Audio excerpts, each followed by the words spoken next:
Chers amis, aujourd'hui, en ce dimanche, nous célébrons le Christ roi.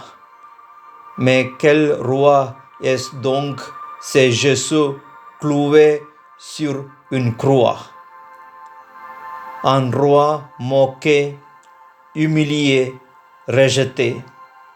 Un roi sans trône doré, sans armée, sans pouvoir apparent. Cela peut sembler paradoxal. Et pourtant, c'est précisément là, sur la croix, que Jésus révèle la grandeur de son royaume. Un royaume d'amour, de miséricorde, de pardon. Les chefs, les soldats, même l'un des malfaiteurs se moque de lui. S'il est le roi des Juifs, qu'il se sauve lui-même. Mais Jésus ne vient pas pour se sauver lui-même. Il vient pour nous sauver nous. Il règne non par la force, mais par le don total de sa vie.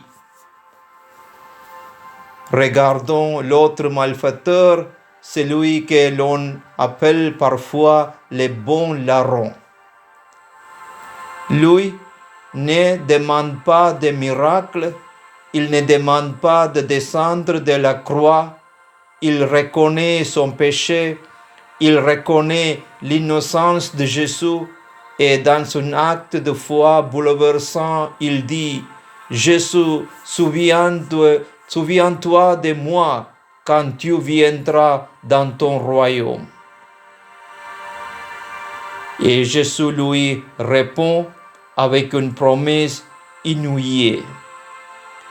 Aujourd'hui, avec moi, tu seras dans le paradis. Voilà le vrai pouvoir du Christ roi.